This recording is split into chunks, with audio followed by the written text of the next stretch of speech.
religiosos estão realmente se sensibilizando, já estão fazendo projeções apocalípticas, proféticas, sobre essa questão do terceiro templo ao qual os judeus estão empenhados em construir. Mas vamos voltar um pouquinho na história para ver a origem desta situação que está se revelando hoje e que para muitos ela é apocalíptica ou anticristo e por aí vai. Dá uma olhada para você ver.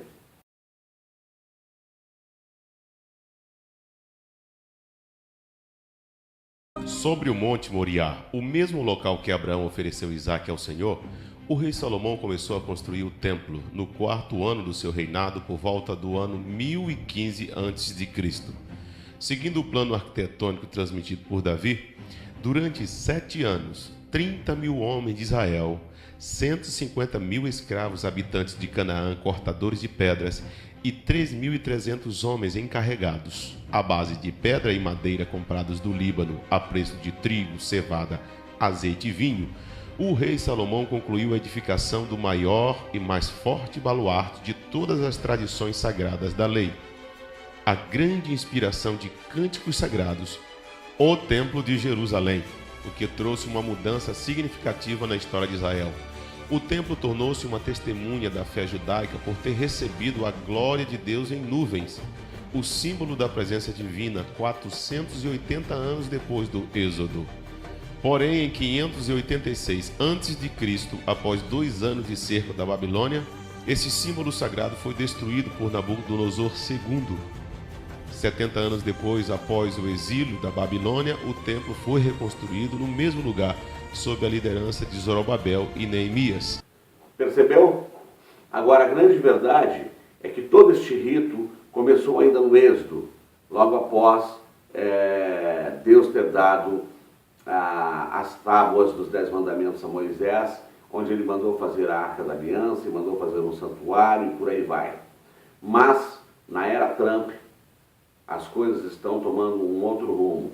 Em verdade, Trump recebeu inclusive já uma moeda onde tem a esfinge dele e do Ciro. Por que isso? Porque considerando o fato de, na construção do segundo templo, foi em face de que, quando o Ciro assumiu o poder, disse que ele entendeu as palavras de Deus, que era para mandar os judeus de volta para a Judéia. Então ali eles fazem uma referência ao Ciro e agora a Donald Trump. Mas vamos ver o que está acontecendo com toda esta euforia.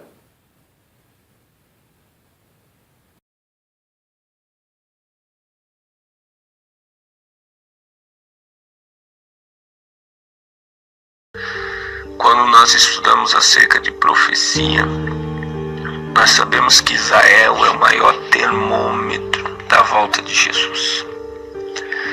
Israel no Antigo Testamento, e alguns estudos antigos mostram que Israel era o centro do mundo.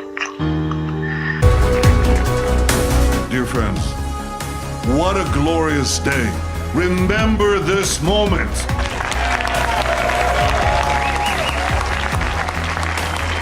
This is history. In Jerusalem, King David established our capital 3,000 years ago. In Jerusalem, King Solomon built our temple, which stood for many centuries. In Jerusalem, Jewish exiles from Babylon rebuilt the temple, which stood for many more centuries. In Jerusalem, the Maccabees rededicated that temple, and restored Jewish sovereignty in this land. And it was here in Jerusalem, some 2,000 years later, that the soldiers of Israel spoke 3 immortal words. Hal Habayit Biadenu. The Temple Mount is in our hands. Thank you all. And of course, I want to especially welcome Jared Kushner and Ivanka Trump.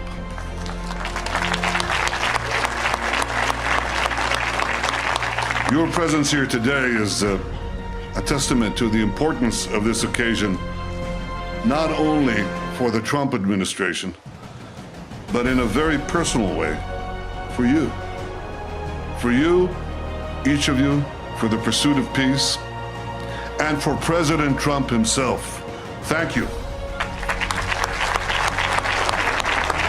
O grupo de judeus ortodoxos que vem se empenhando para erguer o terceiro templo há 27 anos anunciou que a confecção dos objetos ritualísticos está em fase avançada.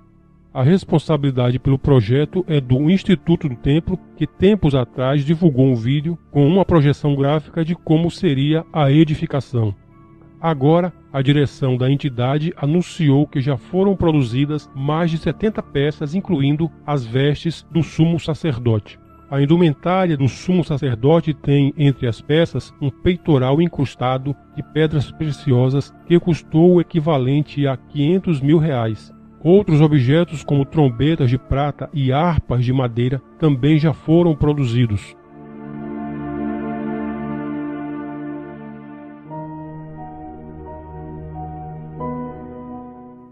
Recentemente, o Instituto também revelou o nascimento de uma novilha vermelha, animal que deve ser sacrificado para que os sacerdotes possam usar suas cinzas num ritual dentro do templo sagrado. Para os judeus, sem o nascimento de uma novilha vermelha, de nada adiantaria reerguer o terceiro templo.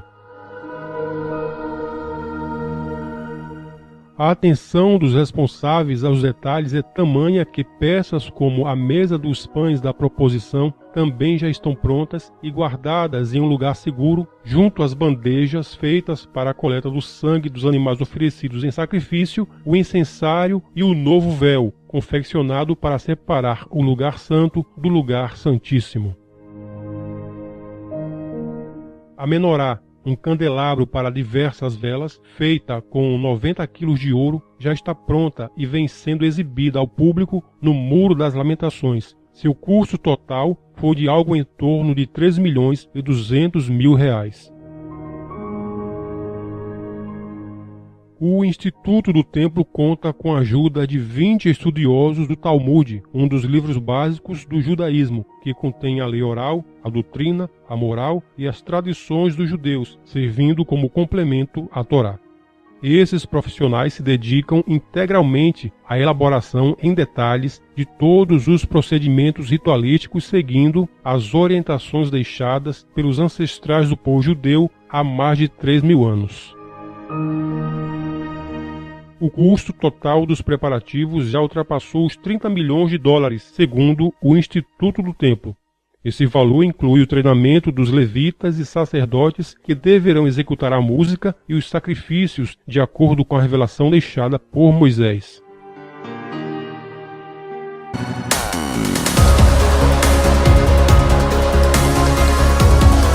Essa notícia que eu vou passar para vocês é uma notícia fantástica. Os judeus, encabeçado por um rabino chamado Joseph Berger, escute isso aqui. Ele está com um projeto de fazer uma coroa de ouro para quando o Messias adentrar em Jerusalém, o Messias que eles estão esperando, ser coroado com esta coroa de ouro. Aí está. Toda uma manifestação. Trump é um dos maiores incentivadores deste processo. O seu genro é um articulador, é um milionário e por aí vai. Então, quando eu fiz o vídeo, os judeus mandando o mundo, aí está o resultado. E nesta contextualização, inclusive o presidente brasileiro Jair Bolsonaro assinou o apoio à construção do terceiro templo. Ali, como você pode ver, eles estão fazendo toda uma reedição, inclusive dos levitas, os que vão trabalhar no templo. E isso, em bem verdade, é uma reconstrução daquilo que foi da história bíblica. Em bem verdade, Deus, quando houve a distribuição das tribos, havia a tribo de Levi. Então, os filhos de Levi, os levitas. Desta forma, quando ainda lá atrás, no êxodo, o povo judeu se rebelou contra Deus, os levitas se mantiveram fiéis. Desta forma, ao distribuir as terras, os levitas não tiveram este privilégio porque Deus os escolheu para que cuidassem do tabernáculo, da Arca da Aliança, e ordenou que as outras tribos, então, da premissa de suas colheitas, do pão e etc. e tal, fossem dadas aos levitas, porque esta era a missão deles na terra. e dessa forma eles querem reeditar todo este processo. Mas eu quero fazer um registro de uma outra passagem dentro dessa contextualização para você ver se o que eu estou dizendo, como é a abertura do vídeo, se não é um culto ao anticristo. Dá uma olhada no que este rabino diz. Made to us to much troubles. And we paid a big price for all this debate, according to all the history. Will be the judge. The Mashiach. The Mashiach will be the judge, and not for what he sees, and not for he hears, but what he smells. You believe the Mashiach ben David is coming to Mashiach this ben temple? David is very soon, and he is a Jew, and he is not Jesus. And if the Christians want to hold it, they can hold it. But we will never change our mind. We prefer to go back to Auschwitz and not to change our religion. Aí está, totalmente incrédulo. Aliás, os judeus não há uma revelação, mas para eles, cristãos, é um nada. E este rabino, ele está proferindo palavras de fato, o anticristo. Ele nos causou sérios problemas, está falando de Jesus Cristo. E quando ele diz que preferem Auschwitz, ou seja, o pior centro de concentração que os judeus passaram, a aceitar a Jesus Cristo. É isso aí. É sim um anticristo. Esta iniciativa judaica, essa iniciativa de Israel, tanto é que eles estão reeditando a história ao ponto de estar convocando o povo judeu a voltar para Israel. E quem é o patrocinador de tudo isso, dentro da contextualização política, Donald Trump, com o apoio de outros países, inclusive do nosso presidente, como eu já disse. Mas tudo isto não vai mudar a história apocalíptica. E ainda que outros queiram discutir, é o anticristo, é isso, se levantando, fazendo, acontecendo, não é verdade. O anticristo do Apocalipse continua sendo o Papa, continua sendo a Igreja Católica. Todas estas iniciativas judaicas dos judeus, dos israelitas, elas são inúteis, porque não vão prosperar como eles imaginam, e o Messias que eles almejam também não virá. Veja agora um outro trecho para você, então, entender melhor ainda do que estou dizendo. Mas a profecia do Messias que diz, não ficará aqui pedra sobre pedras, simplifica todas as razões inerentes ao eixo da história de Jerusalém e suas destruições, uma vez que a pedra angular foi rejeitada pelos edificadores.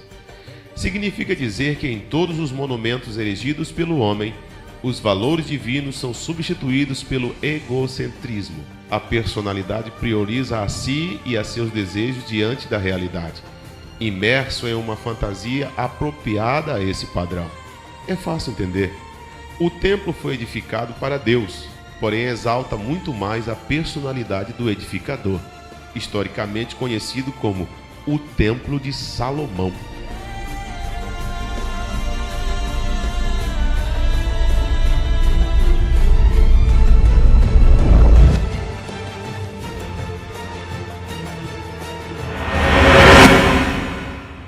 Lá no Êxodo, foi uma ordenança de Deus.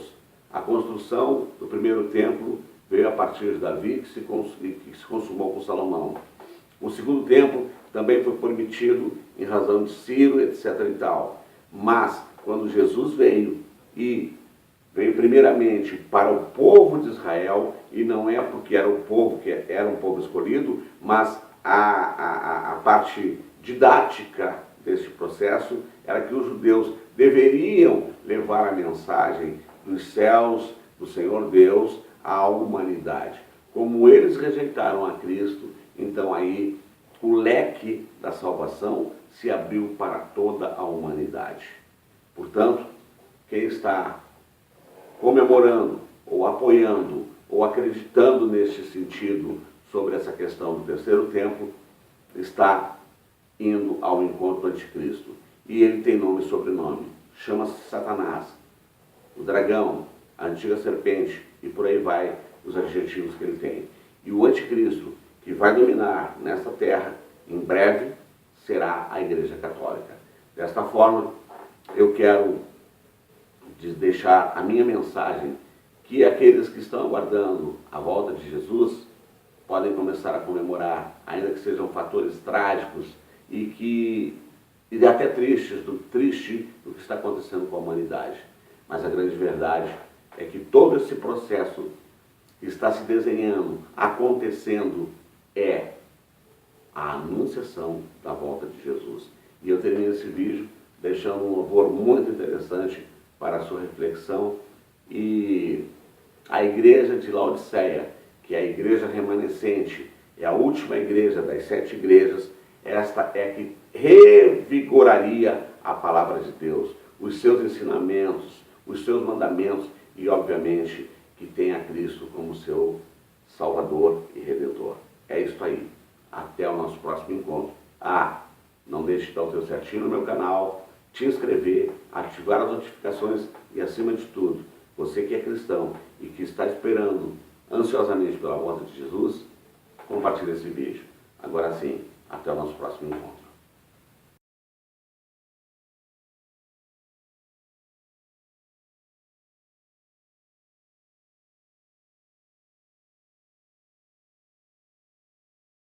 Completada esta obra, Jesus virá buscar os seus filhos. Jesus voltará.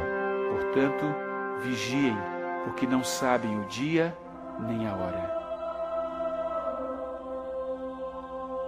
Vivemos numa época de incredulidade e descrença. Eis que ele vem com as nuvens e todo o olho verá. Pois não sabemos quando ele virá. Mas o que mais importa não é quando Jesus virá, mas como está a sua vida. Virei outra vez. Jesus voltará para buscar e salvar aqueles que nele crerão. Ele prometeu. Nós, porém, segundo a sua promessa, esperamos novos céus e nova terra, nos quais habita a justiça.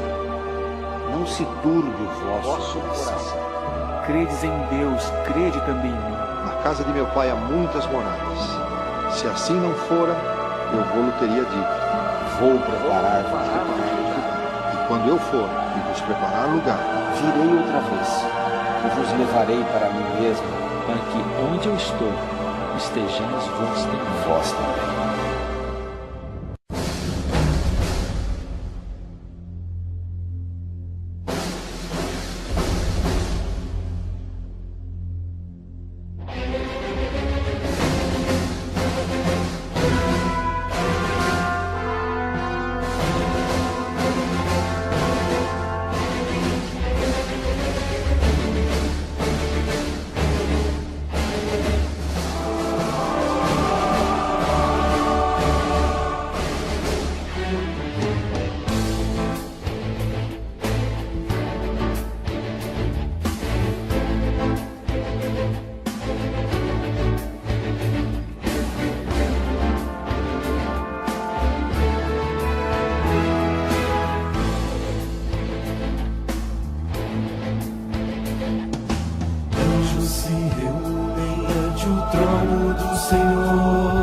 Vestidos para a guerra, pois o fim chegou. Na terra os 4 ventos foram soltos para dizer que o dia do Senhor se aproximou. Todo o universo se levanta para ver a última batalha, o bem vencendo o mal.